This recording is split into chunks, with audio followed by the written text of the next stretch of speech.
All right, ladies and gentlemen, Kat is about to come on and empower you to pinpoint your business ideas. So if you want more clarity, if you want to know who you are, what you stand for, what your message is, and how to deliver that effectively, stick around. It's going to be an epic interview. Before we dive in, I want to say thank you for being here, for choosing to be your greatest possible self with us here today. And also, if you are a woman out there and you want to be around other empowered women, definitely get your butt to Meant for More. Meant for More is happening April 24th, 25th, and 26th in Las Vegas, Nevada. It's being put on by my girlfriend, Petia Kolibova, so definitely check it out. It is going to be a lot of fun, and I look forward to seeing you there.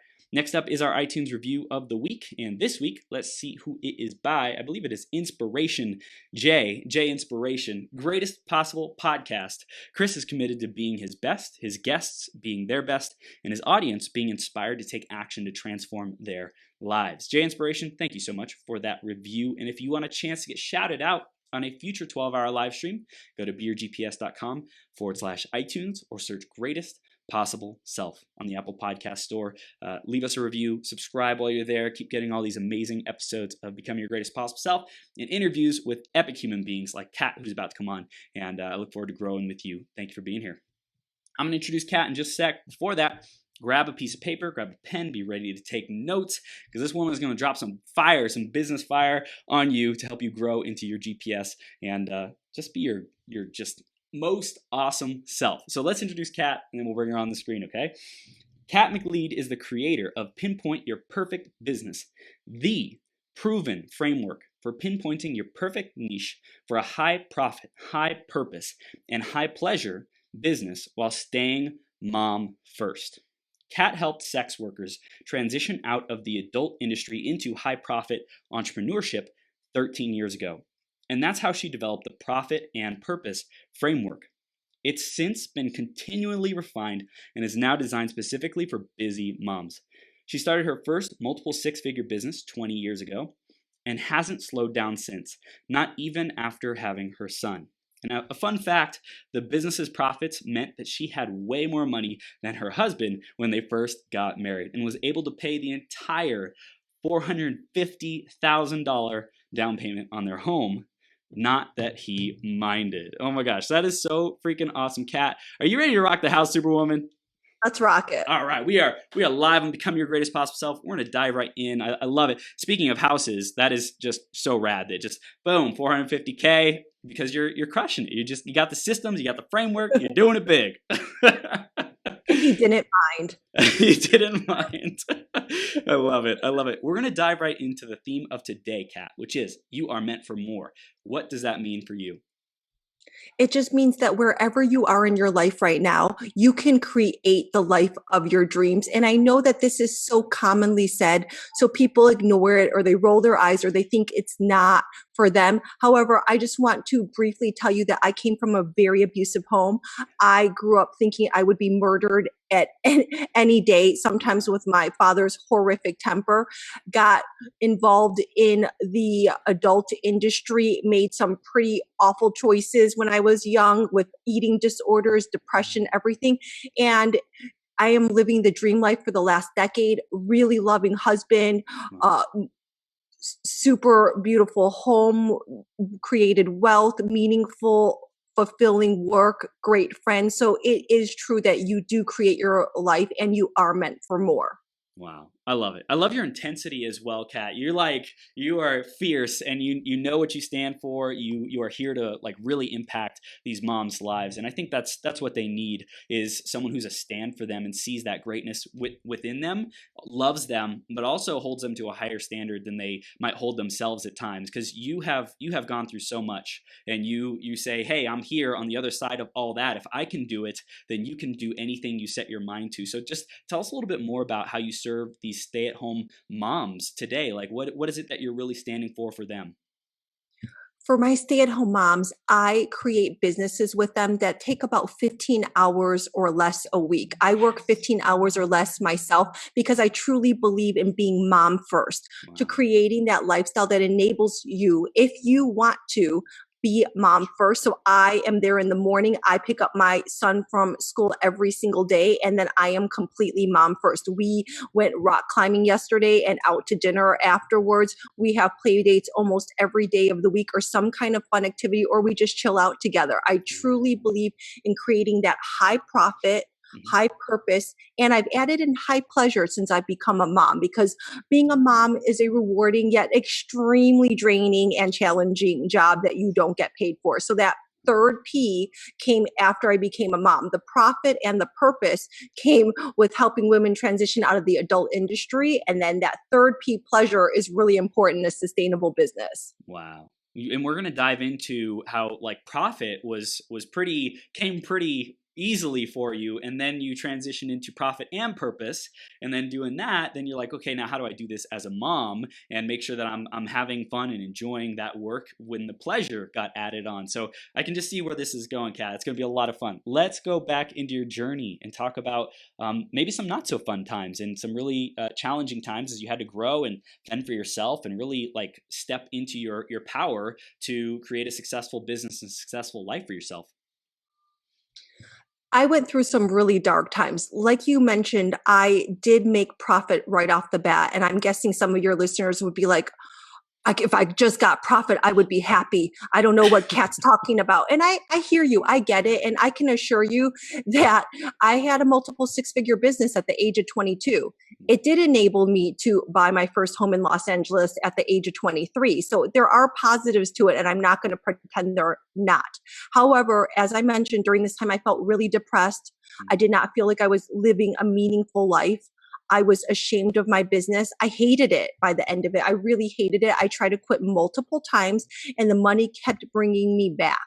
And then when I went to graduate school to get my master's in psychology to help other people, and I chose as my second year project to help women transition out of the adult industry, and they were already making high profit.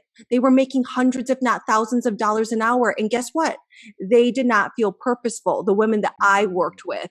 And that piece is really important. So you can make a profitable business and you can be really unhappy with it.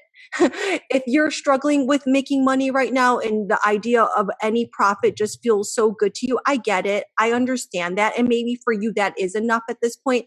And in the long run, a sustainable business that brings you joy really needs to feel purposeful. There needs to be some form of purpose or meaning in your work that you're doing. Otherwise, you're just working just for money is not fun. It doesn't feel good.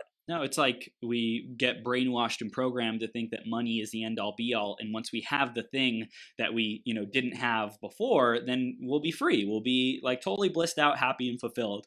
And it's like, no, that's not quite it. It might be an amplifier. It might give you more freedom, more choice to do, whatever you want. But at the end of the day, you still have to go to bed with you, and you still have to like sit with your conscience and like wounds from the past, unhealed stuff. And you got to be willing to love that part of yourself and be able to heal through that so that you can like make lots of profit, have lots of fun, or have a purpose, then make it and have lots of fun. All three of them at the same time. I love that we're also bringing light that we're not poo-pooing making money, because a sustainable business needs to make profit. Yeah. Otherwise, it's something I call a passion project, because making money feels good. Making pennies, peanuts does not feel good. So I'm glad that we're also bringing up the point that money does buy more freedom, more choices.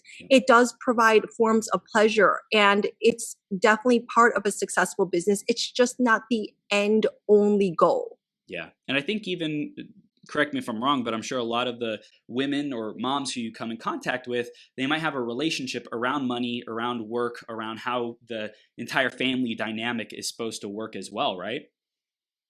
A lot of my clients have money mindset issues. I would probably guess that a lot of people, period, have money mindset issues. I love money. I've been a rock star at making money forever. Money brings me great joy. We have 7-figure wealth in my family. My husband made a lot less than me 10 years ago, but now he blows me away and he makes a crap load of money, and we love it. and we enjoy it. We go on luxury trips. There's a lot of pleasure with money. My son does a $50 a class, coding class. It gives you a lot of freedom and choice. So money is just the amplifier of where you're already at in your life. My husband loves his work. He loves creating. I love my business. I love creating. I never have to work a day in my life, yet here I am.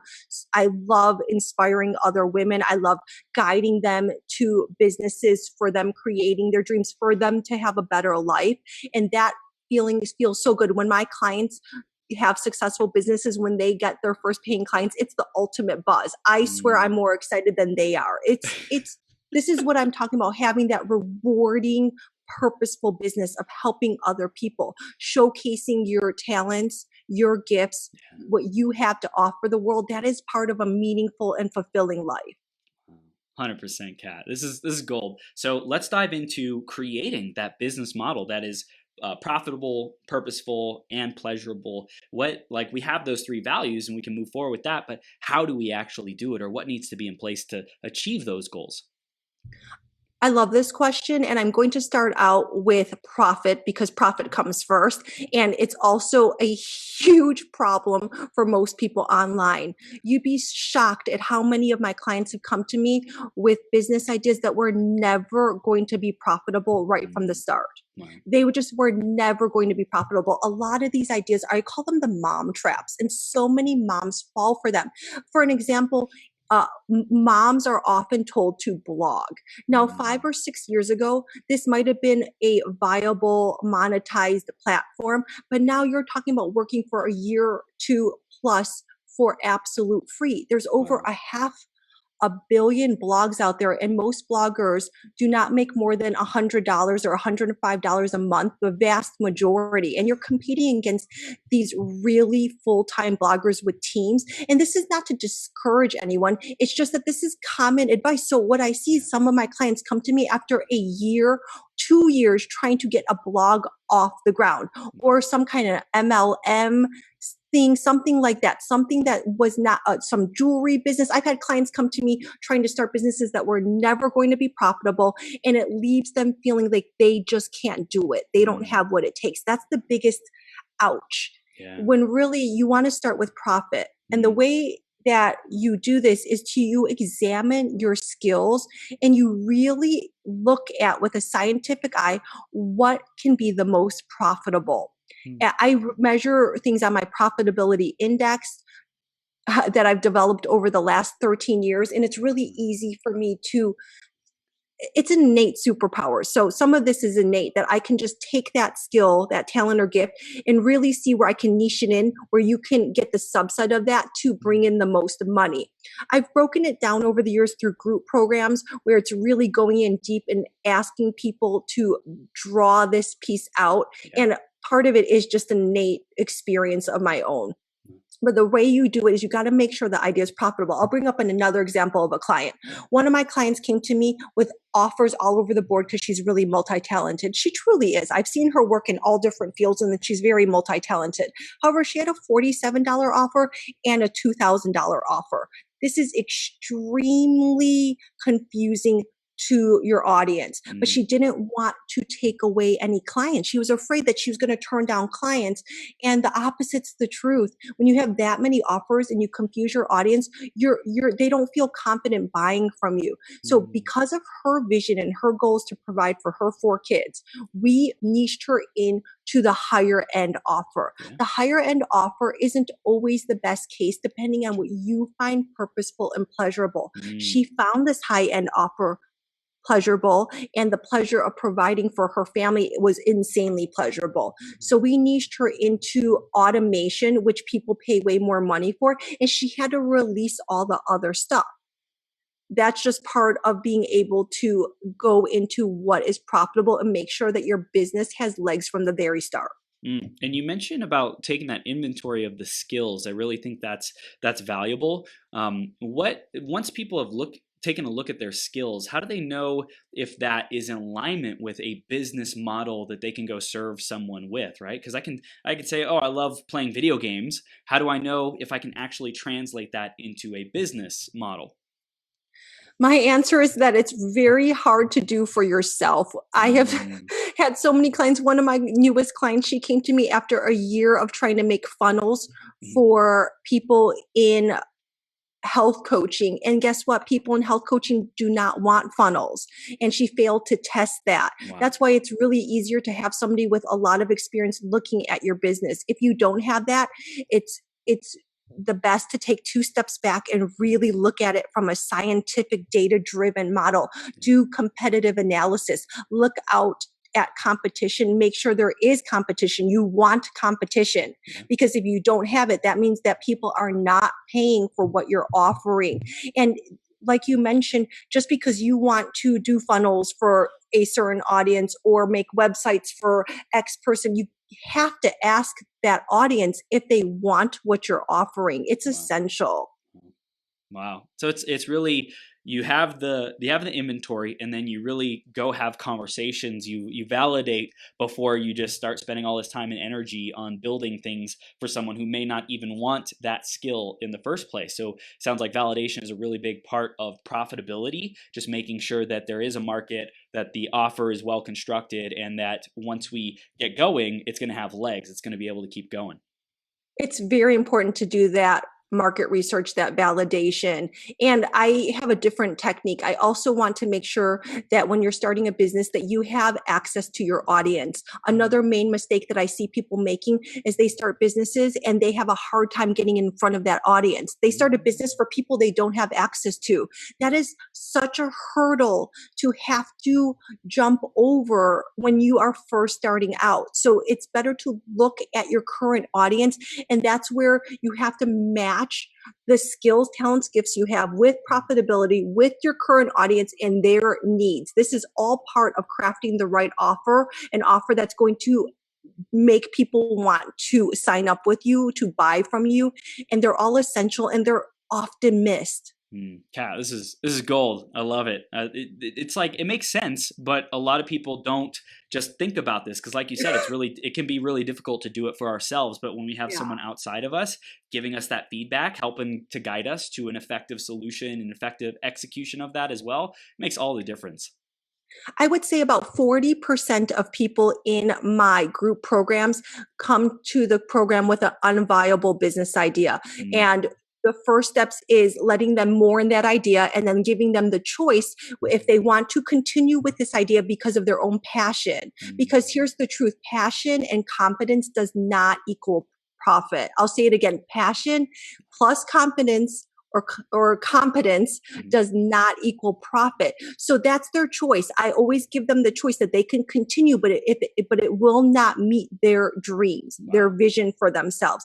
And every single time so far, people have chosen to release that idea and move to one that will be profitable, purposeful, and pleasurable.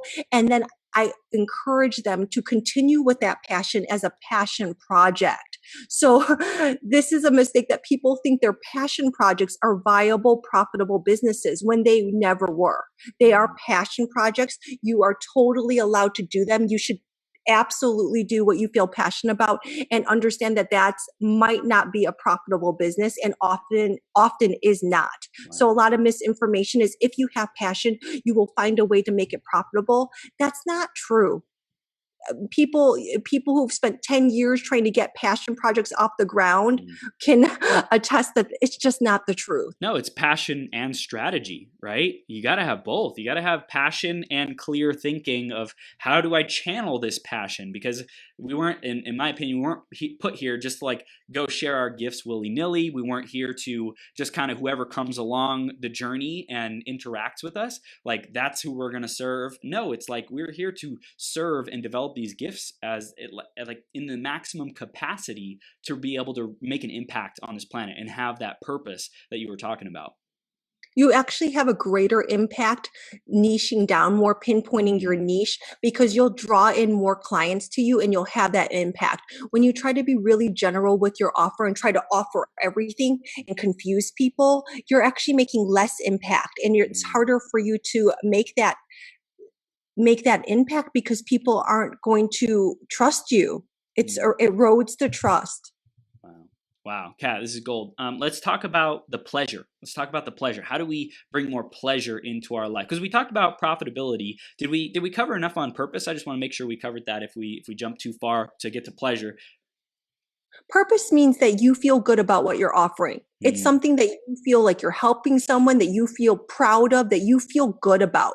Whatever that good means to you, it can vary per person, but it's just that you feel good about it. You're yeah. not feeling embarrassed about it. You're not dreading it. You're not like the idea of it makes you wince, like I could make money here, but it just means that you feel good. And the pleasure piece, I feel like it's so often missed and it's really important. And I don't want to generalize, but I feel like men don't emphasize this piece enough in their businesses. They're like, high profit, oh, I have purpose, great. Pleasure, I don't need that. That's like, and I argue that bringing pleasure to your business makes your business fun. It actually Mm, attracts more people to you. It allows you to take more risks mm, and understand that it's all part of the game with it. And pleasure can look like different things. So if you're doing purposeful work, that can be pleasure in and of itself. Then pleasure can be as big as you meet X amount of whatever and you go to the spa for the day for a mm, mom, or it could be as simple as like you took your first step towards something as simple. Let's just say you're starting out and you wrote your first post-it post and you shared it online. You have 0 likes or any kind of engagement, but you celebrate it because that's the next step. Or somebody I know just was talking about how she got 5 discovery calls and none of them mm. converted, but she still celebrated that her new offer got the discovery calls. That is the right It's attitude huge. because she knows she's learning. Instead of being at home like going, oh, it's not working, she's celebrating that her offer is drawing in people. And yes, she has some fine tuning to do, but Mm, she's celebrating that each step makes all the difference. And I don't say that lightly. I'm type mm, A. I tend to be hard on myself. I tend to still have voices in my head that say negative things, like carrying on my dad's abuse that I actively work with. And the more pleasure I bring into my business, the more fun I have and the more money I make. The more mm. it allows me to be really me. And I really like to say that the more you are, the more money you will make. The more you infuse into your business, the more people will trust you, know you, and like you because you're being yourself. Wow, I love that. The more you are, the more money you make. It's so true. It's so true. Like when we're authentically being us and serving people in the process, then that is really what creates that magic formula to create huge results. And I was thinking about this, what you were saying, for someone out there who is, let's say, making and earning some money doing what they enjoy, they want to increase their income. Like, what do you find are typically ways to refine whatever they're doing and be able to generate more profit? Is there anything that you recommend about big things that they're doing that don't work? Like, it's already, there's a trickle, but it's not like the flow. How do they get into that? So they need to look at it scientifically and look what's working and go even deeper into that. Mm, So going broader is what most people will do. And I think that going deeper into your mm, niche, really refining your message even more, making it really clear, talking to your ideal clients is the key to bringing in more revenue and to make sure that you're working on your business. And that by that, I mean, making sure you're doing the activities that bring in clients, talking to more people, engaging with them, really hearing what your ideal clients need from you, it's not huge. spending time on busy work thinking that you are doing stuff for your business, not refining your website again or spending like way too much time trying to make things perfect instead of engaging. So one of the mistakes I see is that people think they're working all the time on their business, they're doing everything they Yeah. can, and maybe they are, but they're like going way too broad and doing stuff that doesn't bring in revenue and clients. So really look at your revenue generating activities and go deeper into that. Set Mm, a timer, put it in your calendar that for X amount of time, you only do those activities. Those are yeah. your non-negotiables. And then after that, that's when you can do the other refining stuff, the working on this or that, whatever else that's been distracting you from generating that more revenue. Wow. Wow. You really focus on moms as your perfect person who you love serving, who you have so much in common with. What are some other challenges that might stop moms specifically from building a successful business? Is there anything else that you've seen that get in the way of that? The main bull, I call it bull, excuse that almost every mom makes is I don't have time. I Mm, don't say this lightly because I understand that kids take up a lot of time. yeah. However, when you truly want something, you make the time for it. And I have a hyper focus model that eliminates this BS. It's BS because when you really want, if you want a business, you need to put energy into having a business. So if Yeah. you're listening to this, it's because you want a business. You're taking the time to listen to this. So you need to make the time to work on your business. So that is 30 minutes. You block it in your calendar. And for that 30 minutes, it's just like we just spoke about. You do the next step that's going to move your business forward. If Yeah. you don't know what this is, then you need to get a coach. You need to get a really solid self-study program that lays it out step by step.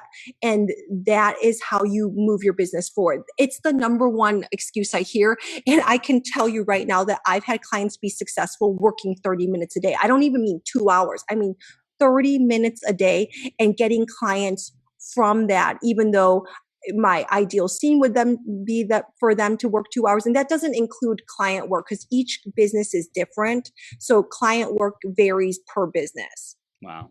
Wow. This is gold.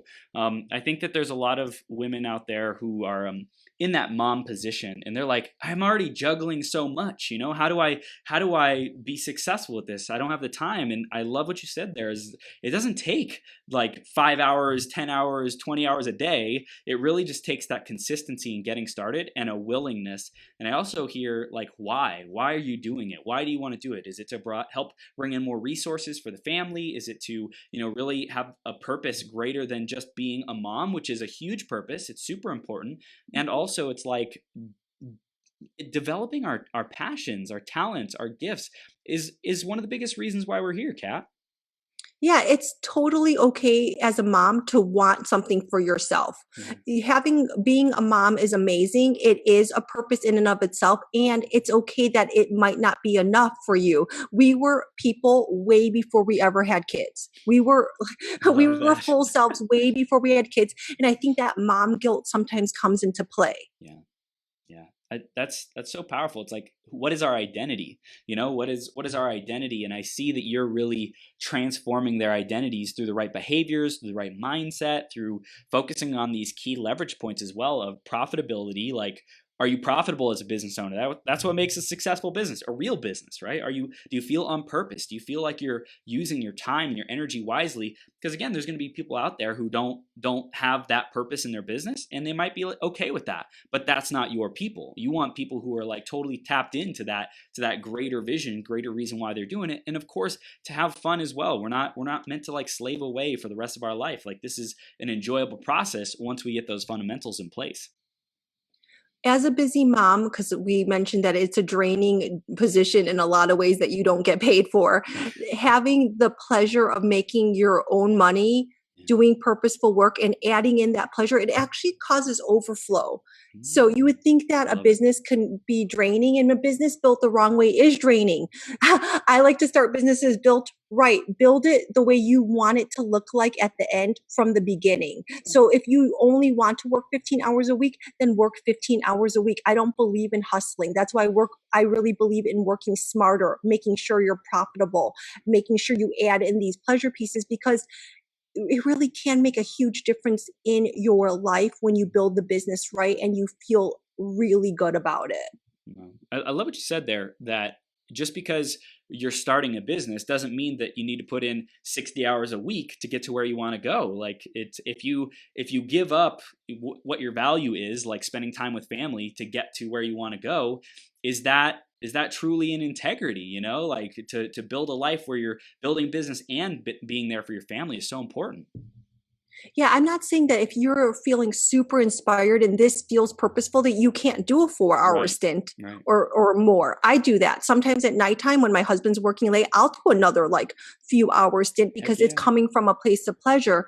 And I want to just mention that I think a lot of people have this money mindset story that you must work hard for money and you must grind it out and work crazy hours. And I'm not pooping on you because my own husband has this kind of belief system in a lot of ways and tends to way overwork. Hmm. Hmm. if someone is way overworking and, working themselves to the bone, how do they scale that back and stop being ran by their business and start to, run their business and work on the business at a higher level so it's not running them?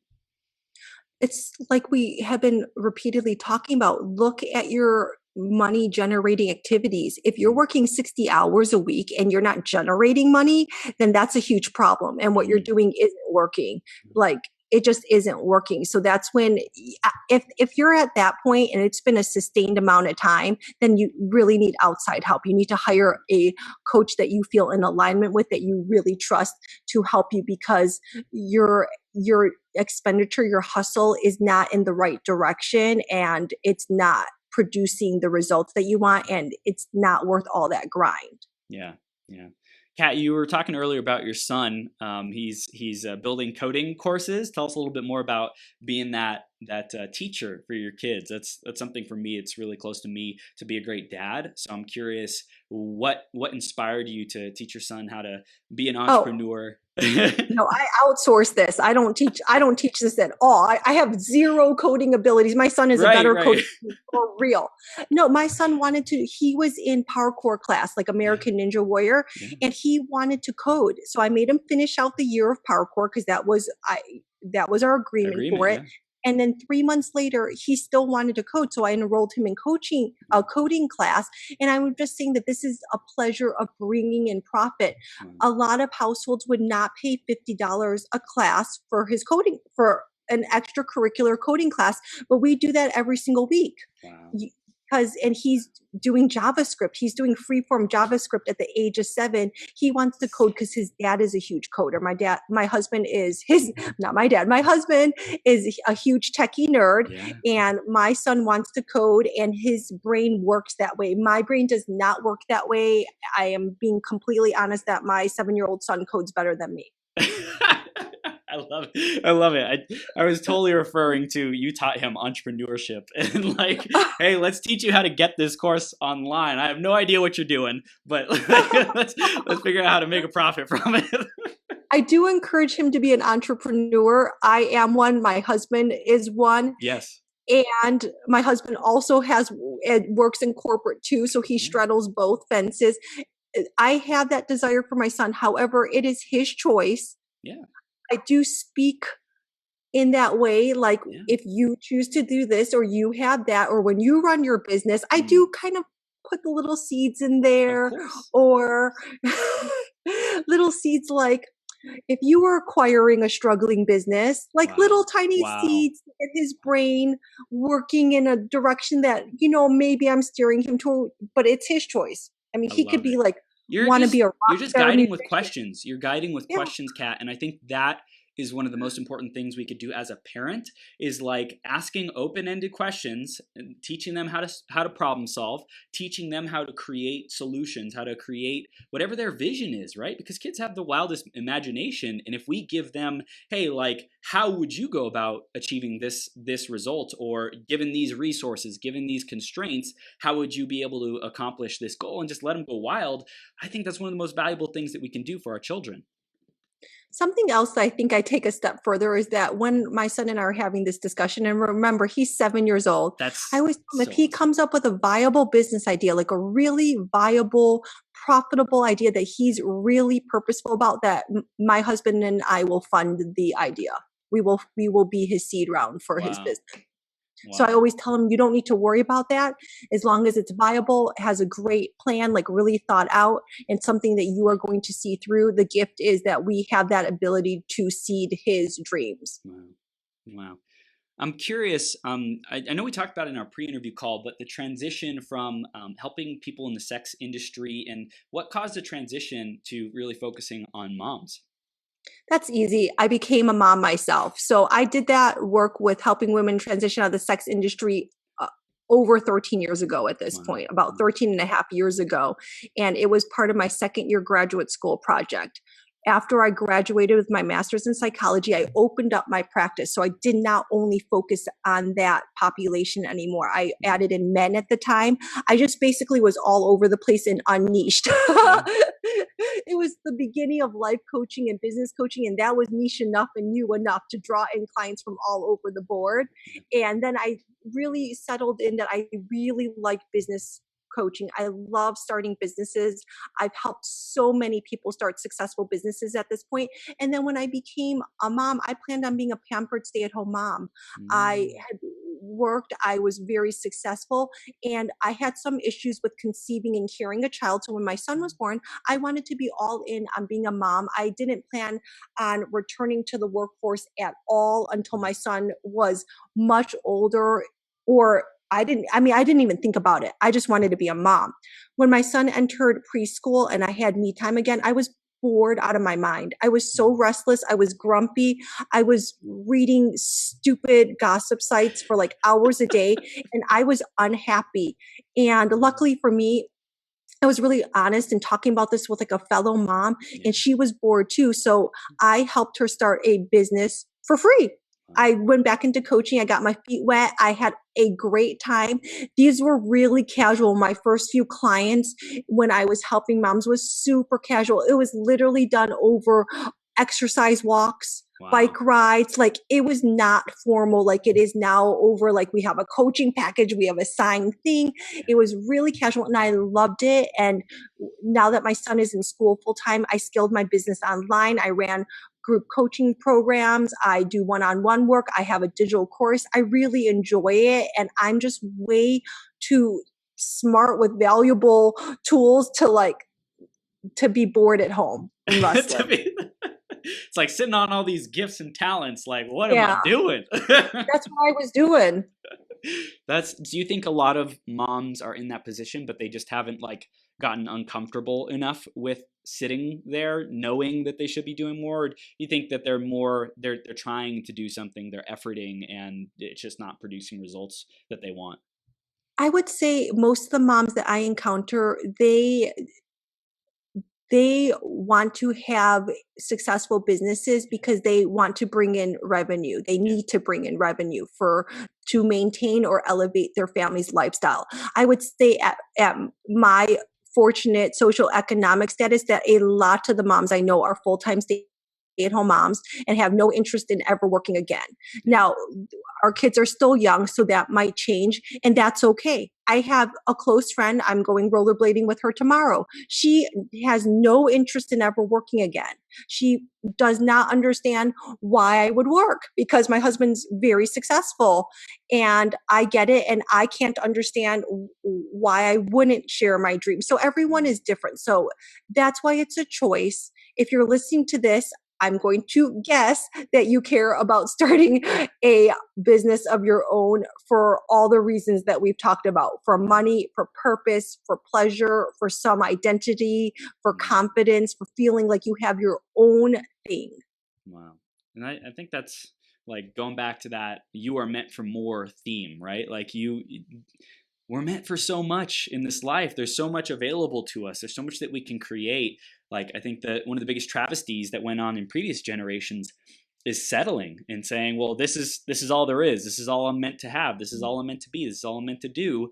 And it's like, we live in a world of infinite possibilities. So find your magic, find your sweet spot, find your groove, and go play in it. Go live expansively in that. On a side note, I sometimes like ponder that about like, I love to go to the next level. Yeah. You know, and it's just part of my personality. And I do like see those people who are just happy with where they're at, or at least I think they are. I actually don't know that brain. I don't have that mentality. None of my circle of friends is like usually that personality. Right. So but there is something to be saying, like being grateful and content where you're at, where I am. I feel really great with where we're at. And I just love growing and evolving. And some people don't. So it's just on a side note, nothing to do with business, just being people. It is something that you have to feel out on your own. However, if you're standing still and saying you're content with your life because of fear, That's Mm, not cool. That's a mm, totally different thing. If you're saying you're content or but everything's good and I don't want to rock the boat, that's fear talking. If you're listening to this, I'm guessing that you do want something more. You do want to create your greater life. And it's okay to be scared. As a matter of fact, feeling scared is right. If you're not scared while you're moving to the next level, then you're not moving to the next level. Every level you go brings in fear. It's true. Every single level.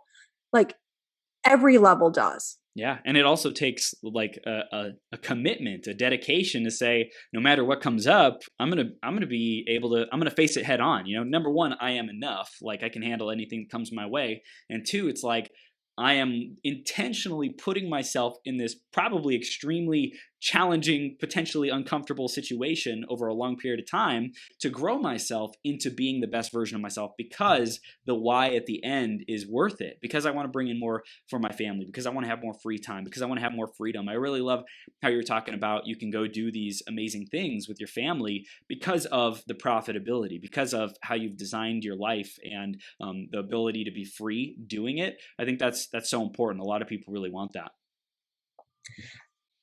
You spark the fact that if you really want your greatest life, it's a decision you have to make. Yeah. So people wish, want, hope for this.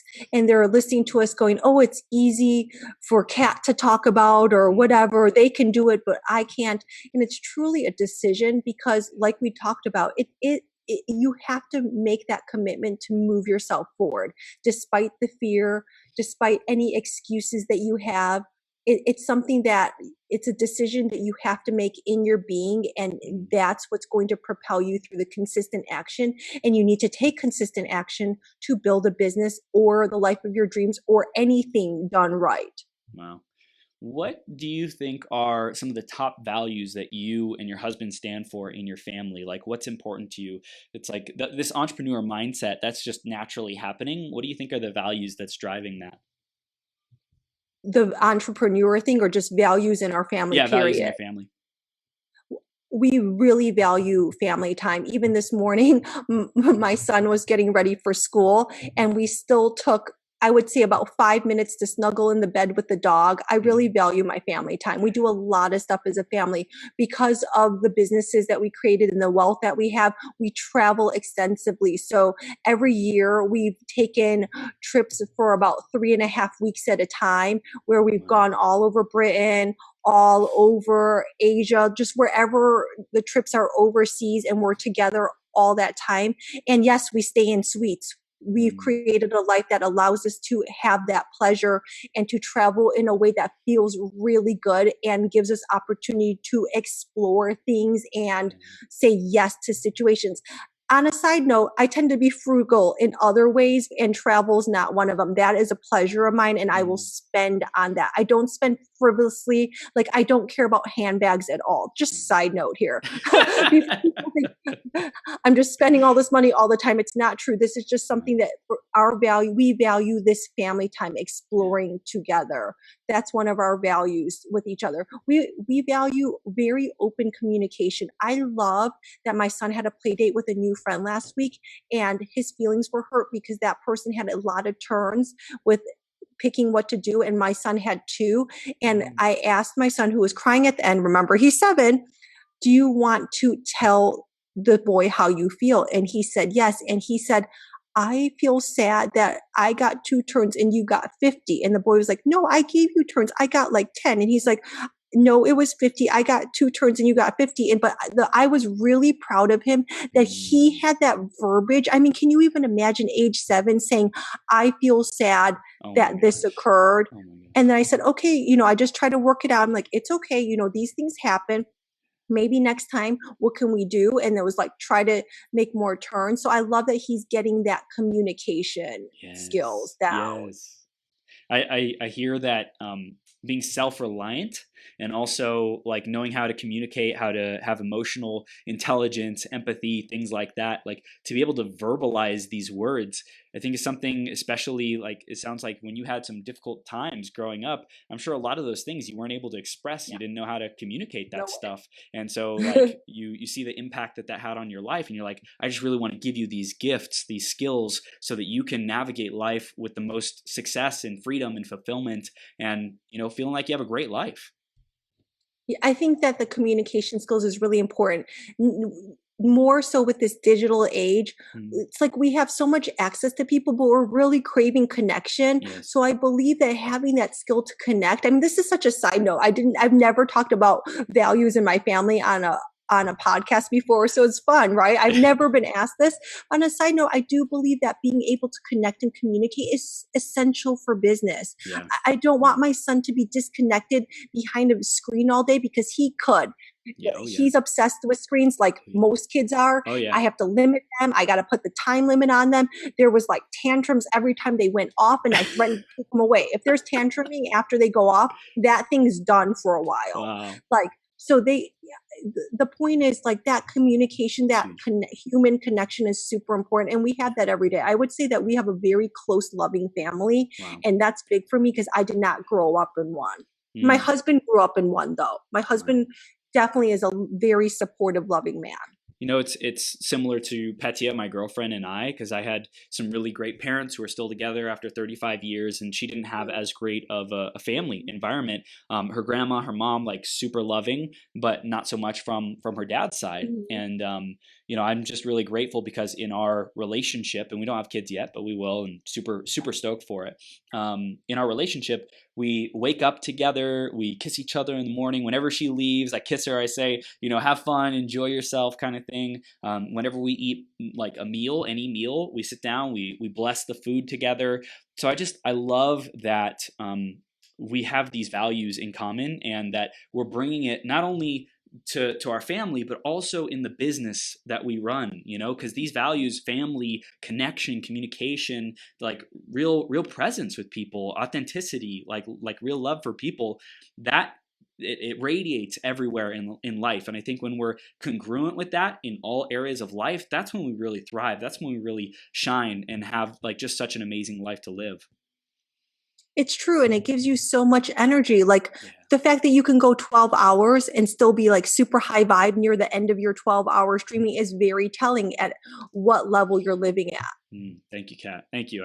I love it. I love learning. I love being able to share this information. And I think this is the age where there's a lot of information out there, and it's like finding, hey, what really resonates with you? So I know that there's listeners and people who are tuning in who are those stay-at-home moms who are trying to figure it out, who are trying to, like who are committed. They're taking a stand that it works, but they just might not have the guidance yet. And there's a lot of information. There's a lot of people who say to do things different ways. But it's like, who do you resonate with? Who has those values that you believe in? Who has the proven track record? Who do you feel good around, feel expansive around, feel like you're being your best self around? And it's like, I love all the options, the abundance of teachers, facilitators, coaches, consultants, etc. And it's like really tuning into that intuition of who are we meant to work with? Yeah, you have to trust yourself in business and in life in general.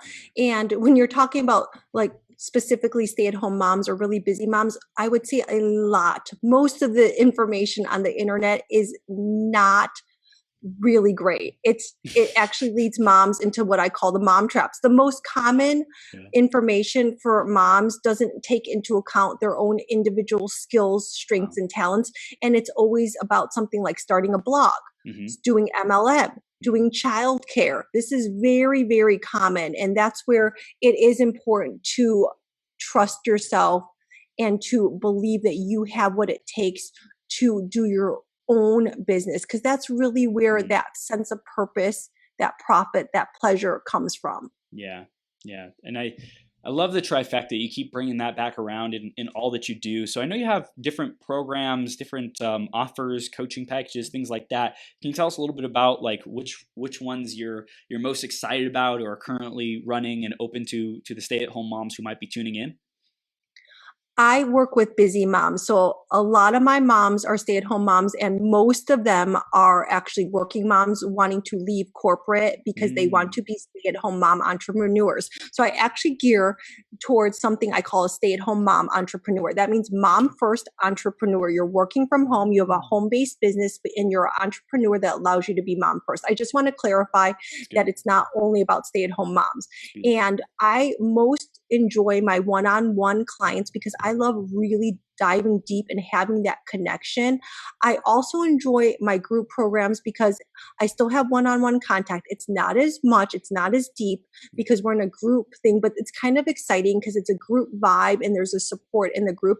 And I also offer a digital self-study course for those people who maybe don't have the finances that would allow them to do a group program or a one-on-one program.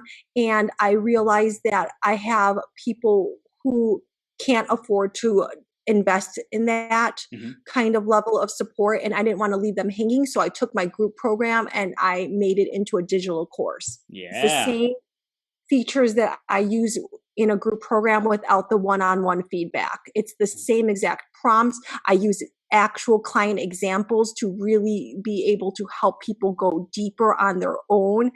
And it's exactly what I use in my group programs. Wow, that's beautiful. Beautiful, Kat. I'm loving this.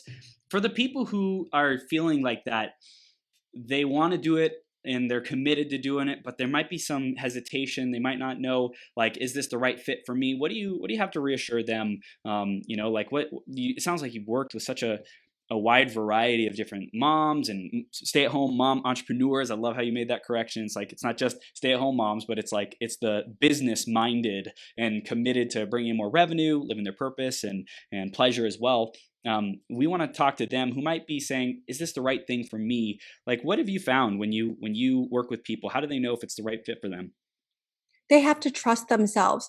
Mm, I think a huge mistake is being so terrified of making a mistake. I did a whole training on this and a podcast that's coming out on the only mistake that I really feel like you can make in business is being so terrified of making a mistake that you stand still and do nothing. yep. So, number one, you just have to be willing to make mistakes in business. A lot of my clients come to me after trying to do some self-study program that didn't work for them, maybe even trying a coach or two, and they are so down on themselves. They Yeah. beat themselves up for it. And part of the work together is reframing that this can be part of business. Yeah. It got you to where you're at now. And if you beat yourself up for every little thing that goes wrong in business, that is not a way to bring about a pleasurable and purposeful, sustainable business. That's Mm, not the way to do it. You really have to trust yourself. You did the best you can. And from now on, like specifically working with me, we have to be the right fit. I like to work with heartfelt people. I mm. like to work with people who are respectful. And by that, I mean show up on time, Oh yeah. do the mutually agreed upon work. I tend to be type A. It doesn't mean my clients are all type A. That's not true. Half of my clients are type A, half are B. I really help the B people move over. And sometimes type A's are too pressure cookers. So it doesn't mean that they're ideal clients either. And it's just about trusting yourself. You have to be willing to take the steps and learn along the way. So all those failures that you've had, they've given you data, they've given you information, and you're learning from them. Let's say, for example, I used this example today on my own podcast where you took a self-study course, you didn't finish it, you feel like a failure. Well, that self-study course reframed could be like, that was the first investment you made in the business and you made it real for yourself. You were willing to invest in Ooh. that business, right? Because the truth is, with self-study Good. courses, now I have one myself, so I'm not poo-pooing them, but a lot of people don't finish them. It's Mm, hard to get through the finish unless you're a major go-getter. That's why sure. group programs and especially one-on-one with that accountability really shortcut your way to success. And that's the benefit of having a coach who has done it time and time again, helped hundreds of people do it. They will shortcut your way to success. Make sure that your coach is someone that you feel really resonates with you, that you feel like this could be the person for me. See if they have testimonials in their group, really feel it out. And then you just have to trust yourself and trust that you are going to make the program work for you. So winners, here's a huge thing. Winners, in my eyes, the most successful people, they take a program, they make it work for them. They don't look at a program and go all the ways how it's not working for them. They make that program work for them. Wow. That's what I love is like whatever you're dealt in life, whatever cards, hey, you got the cards. Now what are you going to do with them? That's the thing. Is like go take action, go be responsible for saying I got the cards. Now I'm going to do my absolute best. I'm going to be grateful for these cards that I got because I can't be wishing for another hand. I got these cards. Thank you for these gifts, for these skills, for this life experience. How do I make the most out of this? It's totally true. I made a joke to my best friend the other day that it's like, oh, good, my abusive past is being fruitful now because I did about over 50 podcast interviews in a 4-month period, all about niching and overcoming my past and helping women transition out of the sex industry. Wow. It's all been for my benefit. And at the time, I did not feel this way. So if you're at the point where you feel this way, that's okay. I did not feel this way at the time at all. Only looking backwards, I can see that. The important thing is it's just like what I keep saying, just trust yourself, move forward, keep doing the steps and you will get there. It is the easiest way to get help, to get support. That's how you will get there the fastest. If you just simply cannot do that right now, then you have to do it yourself. You must be a self-starter and make that decision and do it. Yeah. And the biggest thing that I've found really works best for me is when I tell someone who I respect, a coach, like for you, for Kat, like someone's out there listening, send a message to Kat saying, hey, I'm on the journey. Like I may not be where I want to be. I want to achieve big. You could even say something as simple as this. I want to have more resources for my family. I want my family to be better off. It can be so simple to just share your commitment. It can be scary. It can feel like a big deal, like a big leap, but just sharing that, I feel like is such a huge multiplier and amplifier of like our fire within, our purpose, our knowingness that we're not alone. Like when they message you and you receive that and you cheer them on and you say like, whatever I can do to support, let me know. Like that's so powerful. And I think when we were talking about the disconnection that is in the world today, like being able to bring that connection back and have people feel supported and feel like in a safe environment and like they can achieve their goals,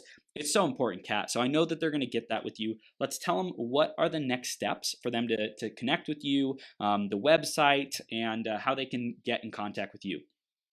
My website is sahmentrepreneur.com. That is short for Stay at Home Mom Entrepreneur, sahmentrepreneur.com. And I run a Facebook group called Pinpoint Your High Purpose, High Profit Business for Mompreneurs. And I'm in that group almost daily. Wow. I love it. This is gold. So sahmentrepreneur.com. And Kat, I just want to wrap it up. I feel like you're on a roll with your just inspiration and empowerment, wisdom that you're sharing in this interview. So let's wrap it up with just the final thing you want to drive home for someone out there who's listening right now. Decide on the success. I want to pony a little bit off of what you were saying. If you're going to write a mentor and make it real, I encourage you to release the I want. Say that you've decided on this success. You have made the decision. You're making it happen right now. And you're just writing that person. It could be me that you've decided and you're taking action. Thank you, Kat. I love that because our words create our world. And when we say, hey, the decision has already been made, I have decided, I am committed to doing this, then nothing can stop you. Wow. Kat, this has been so amazing. And I so appreciate you. Thank you so much for your time, for your energy, for your wisdom to inspire our audience today. Everyone who's tuning in, go to sahmentrepreneur.com. Find out what you can do to keep growing with Kat. And Kat, I appreciate you. Thank you for what you do. It's been great fun. Yes. Awesome. We'll see you soon, okay? Uh-huh.